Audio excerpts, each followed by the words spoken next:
मैं सुमन तिवारी आपका शुभम क्लासेस में स्वागत करती हूँ।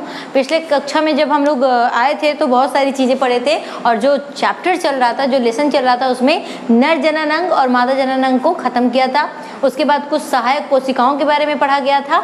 अब जो है लास्ट चल रहा है इस चैप्टर का, तो इस चैप्टर में लास्ट जो बचता है वो युग्मक जनन बोलते हैं इसको। तो हम बताए भी थे कि जब हम आगे चलेंगे तो युग्मक जनन, शुक्राणु जनन, अंडाणु जनन, ये सारी चीज़ें ख़त्म करेंगे, ये मैंने कहा भी था।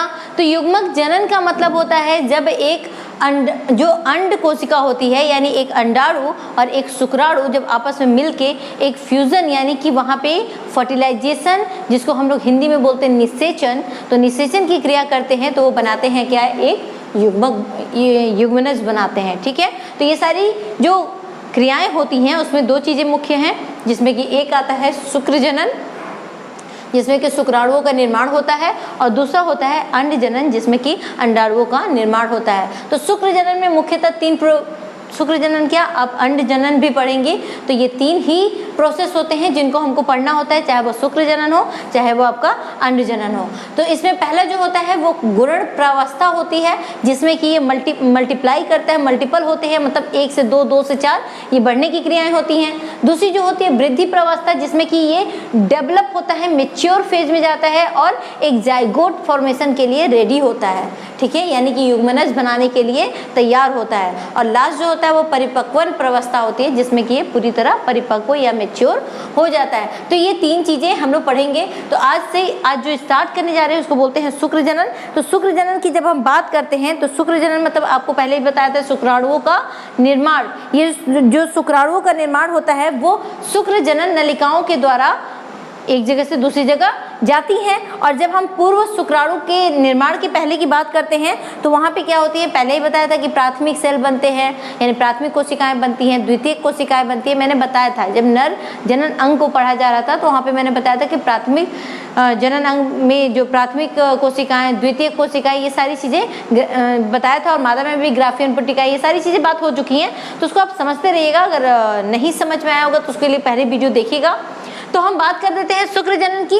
तो शुक्र जनन में क्या होता है कि एक कोशिका होता है जिसमें कि गुणन प्रावस्था, गुणन प्रावस्था का मतलब होता है कि जो प्राथमिक शुक्र कोशिकाएं हैं, इसका जो नाम होगा वो बोलते हैं हम लोग प्राथमिक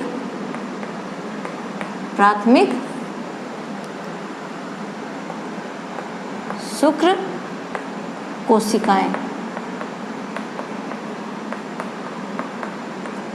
तो प्राथमिक शुक्र कोशिकाएं जब गुणन की प्रावस्था में आती हैं तो ये क्या हो जाती हैं, दो भाग में टूट जाती हैं। अब ये जो दो भाग में टूटी हैं तो ये दो भाग जो है वो गुणन प्रावस्था कहलाता है, क्योंकि यहीं से तो टूटना स्टार्ट हुआ। गुणन मतलब क्या, दो भाग या मल्टीपल कॉपी, यानी एक से अधिक कॉपी में बदल जाना। तो ये जो है प्राथमिक शुक्र कोशिकाएं ये दो भागों में टूट गई, जिनको हम लोग बोले कि एक यहाँ पे 2n और दूसरा 2n बना। अब इसके बाद जो प्रोसेस चलता है उसको हम लोग, इसमें दो चीज चलती है, एक तो ये आपकी माइटोसिस चलती है। अगर शुरू में हम बात करते हैं तो माइटोसिस, जिसको हम लोग बोलते हैं समसूत्री विभाजन, तो उसमें क्या होता है कि 1 से 2 कोशिकाएं बनती हैं। और जब माइटोसिस के बाद की बातें करते हैं तो वहाँ पे मियोसिस चलता है, जिससे कि अब 4 कोशिकाएं निर्माण होती हैं और वो 4 कोशिकाएं लास्ट में गैमेट बन जाती हैं, जो कि आगे स्पर्मेटोगोनिया यानी कि शुक्र जनन कोशिका। जब बात करते हैं प्रथम परिपक्वन विभाजन यानी कि first multiple division, maturation division, तो यह प्राथमिक शुक्र कोशिकाओं का होता है और ये अर्धसूत्री विभाजन होता है, जिसके फलस्वरूप द्वितीयक शुक्र कोशिकाएं बनती हैं। मतलब यहाँ देखिए 1 2 3, 1 से 2 बन गई, तो इसको हम लोग प्राथमिक या अर्धसूत्री विभाजन फर्स्ट बोल सकते हैं। अब यहाँ पे जब ये कोशिकाएं आगे बढ़ती हैं तो इनसे भी 2 2 बनती है, यहाँ 2 और यहाँ 2, मतलब टोटल हमारे पास 4 कोशिकाएं बनती हैं। उसको जो हम लोग बोलते हैं द्वितीयक परिपक्व विभाजन बोलते हैं, मतलब सेकेंडरी मैचुरेशन फेज, जहाँ पे कि जो अर्धसूत्री विभाजन पहला हुआ था उसी से दूसरा अर्धसूत्री विभाजन होता है।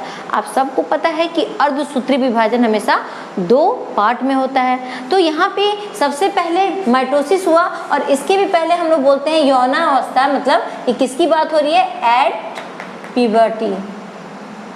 प्यूबर्टी। ठीक है, तो एट प्यूबर्टी की अगर बात करते हैं या हम इसको बोल सकते हैं यौनावस्था की शुरुआत। तो यौनावस्था से सबसे पहले शुक्र जनन होगा, शुक्राणु बनेंगे, प्राथमिक शुक्र कोशिकाएं बनेंगी, उनसे जो होगा कि 2 सेल में ये टूट जाएगा, जिसको हम माइटोसिस या समसूत्री विभाजन द्वारा होगा। ये जो होंगे 2 सेल आपस में फिर टूटेंगे, जिनको अर्धसूत्री विभाजन फर्स्ट बोल देंगे, और फिर आगे चल के ये वापस टूटेगा, जिसको हम बोलेंगे अर्धसूत्री विभाजन 2। और इसके दौरान जो होंगी वो शुक्राणुओं का निर्माण हो जाएगा। और ये जो 4 लास्ट में आप देख रहे हैं, ये ऐसे 4 जो है कि शुक्राणु बन जाएंगे। तो एक सेल से 4 शुक्राणु आपके निर्मित होते रहते हैं, और ऐसे असंख्य शुक्राणु मेल या हम एक नर की बात करें तो उसमें बनती रहती है।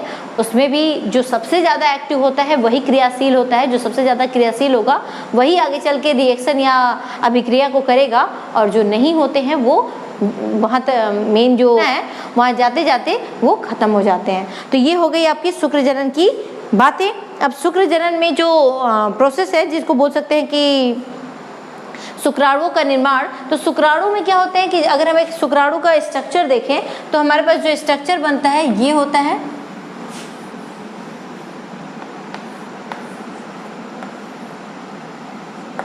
ठीक है। तो अगर हम देखते हैं तो ये शुक्राणु का जो एक पार्ट है जिसको हम लोग बोलते हैं, इसको सिर बोलेंगे, ठीक है। और नेक्स्ट जो आपको यहाँ पे दिख रहा है इसको हम लोग बोलेंगे मध्य भाग या ग्रीवा भाग, और लास्ट में टेल होता है। जब ये शुक्राणु क्रिया करने के लिए जाते हैं तो जब ये अंड कोशिका तक पहुँचते हैं यानी कि अंडे तक पहुँचते हैं तो इनके जो टेल रीजन होता है वो बाहर ही छूट जाता है और पेनिट्रेट करके ये अंडे के अंदर चले जाते हैं, वहाँ पे ये रिएक्शन करते हैं और युग्मनज का निर्माण करते हैं। तो ये एक जो प्रोसेस है इसको हम लोग बोल देंगे शुक्राणु जनन। अब हम बात करते हैं अंडाणु जनन या अंड जनन। किसकी बात करते हैं?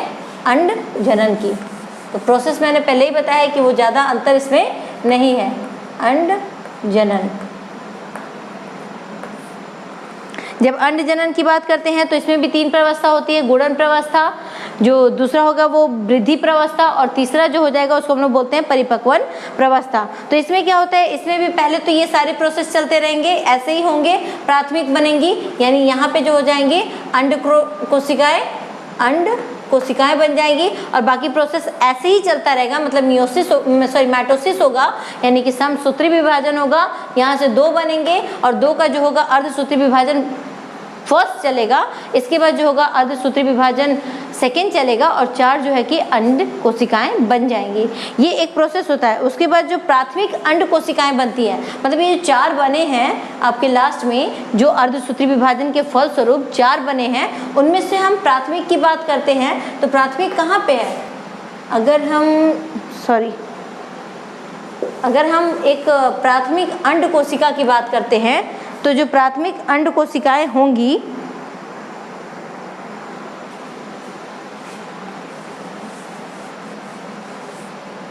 जो प्राथमिक अंड कोशिकाएं बनती हैं और प्राथमिक अंड कोशिकाएं की बात करते हैं तो ये सबसे पहले हम बात कर लेते हैं कि जो 4 कोशिकाएं हमें मिली हैं अंड कोशिकाएं, उनमें से एक की बात करते हैं। एक की अगर हम बात करेंगे तो उसका एक अगर हम डायग्राम बनाएंगे तो उसमें जो होगा ये एक डायग्राम होगा और उसमें ये ढेर सारे आपकी, हाँ, तो हम जान जाते हैं यहाँ जो प्राथमिक सेल होगा वो क्या होगा, विभाजन करते करते लास्ट में 4 अंडों का निर्माण करेगा। ये जो 4 अंडे होंगे आगे चल के परिपक्व यानी कि वृद्धि करेंगे, और ये जो अंडे होंगे उनमें से कोई एक अंडा जो होगा वो बाहर कब निकलेगा? रजनोवृत्ति यानी रजनो धर्म जब चलता है तब एक ही अंडा बाहर निकलता है।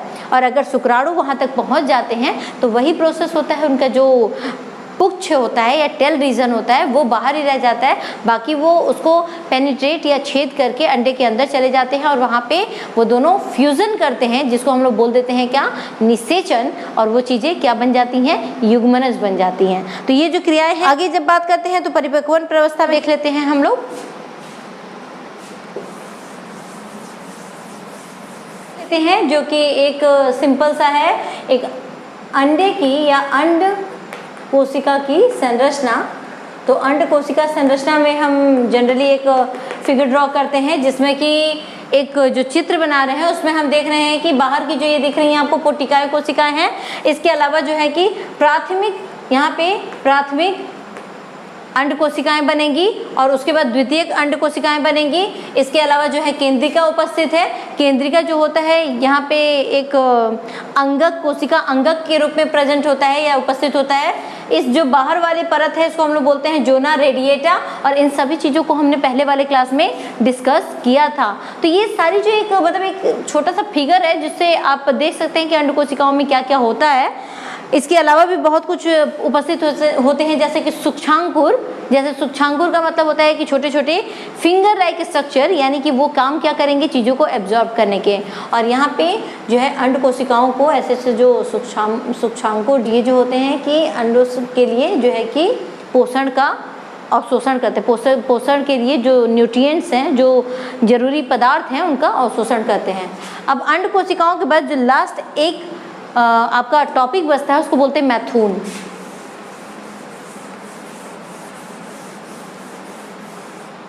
तो देख लेते हैं जो मैथुन की क्रिया है। मैथुन की क्रिया में मैंने बताया भी था कि यहाँ पे जो है कि एक विसर्जन, मतलब जैसे अगर हम बात करते हैं मैथुन की क्रिया में, तो नर जनन अंग से निकल के वो जो विसर्जन नलिका है वहाँ से होते हुए शुक्राणु शिश्न की तरफ आएगा और शिश्न के जरिए वो कहाँ पहुँचेगा, मादा जनन अंग तक। यानी कि मादा जनन अंग में जो अंडाणु होंगे वो आपके फैलोपियन ट्यूब से होते हुए यहाँ मतलब सर्विक्स के पहले तक पहुँचेंगे, सर्विक्स से पहले तक रहेंगे, और वहाँ तक जो है कि आपका शुक्राणु जाता है। शुक्राणु वहाँ पे जाके ये जो अंडे होते हैं या अंड कोशिकाएं होती हैं, वहाँ कोई एक ही शुक्राणु पहुंच पाता है, एक या बहुत ज़्यादा हुआ तो 2, या मतलब आजकल तो मल्टीपल केस भी दिख रहे हैं कि भाई एक लोग को 3 बच्चे 4 बच्चे एक साथ हो जा रहे हैं। तो ये जो होते हैं वो केसेस होते हैं। तो आप अगर यहाँ पे देखेंगे तो ये एक ही सेल होगा जो यहाँ तक पहुँचेगा, और वो जो शुक्राणु होगा वहाँ जब जाके अंडे पर लगेगा तो ये जो टेल रीजन है वो हट जाता है, और ये जो इसके गैमेट होंगे वो अंदर चले जाएंगे। अब जो वहाँ पे गैमेट प्रेजेंट है फीमेल वाला, उसके साथ ये क्या करेगा कि फ्यूज़ करेगा, और वहाँ पे जो होगा एक रिएक्शन होगा जिसको हम लोग निषेचन बोलते हैं, और निषेचन के फलस्वरूप जो है हमारे पास क्या बन जाएगा, युग्मनज बन जाएगा। और ये जो पूरा प्रोसेस है उसको हम लोग बोल देते हैं मैथुन की क्रिया। बस एक बात करते हैं तो शुक्राणु से मिलके अंडाणु जो है कि युग्मनज का निर्माण करता है। इसके लिए बहुत सारे हार्मोन्स होते हैं जो है कि इस रिएक्शन के लिए बहुत सारे हार्मोन्स होते हैं जो उत्तेजित करते हैं कि ये रिएक्शन हो। तो ये सारी चीज़ें जो है कि कंट्रोल एंड कोऑर्डिनेशन में आप 11th में पढ़ चुके होंगे, जिसको हम बोलते थे कि समन्वयन एक चैप्टर। इस साथ हम जो है कि इस क्लास को ख़त्म करते हैं, और बाकी के सेशन जो है कि आपके नोट्स वगैरह आप बहुत मैसेज आ रहे हैं उसमें ग्रुप में, या कह सकते हैं कमेंट में लोग नोट्स मांग रहे हैं। तो नोट्स शुभम क्लासेस आपको प्रोवाइड करता है, और अगर शुभम क्लासेस से आप जुड़े हैं तो जाहिर सी बात है वो नोट्स आपको मिलते रहेंगे।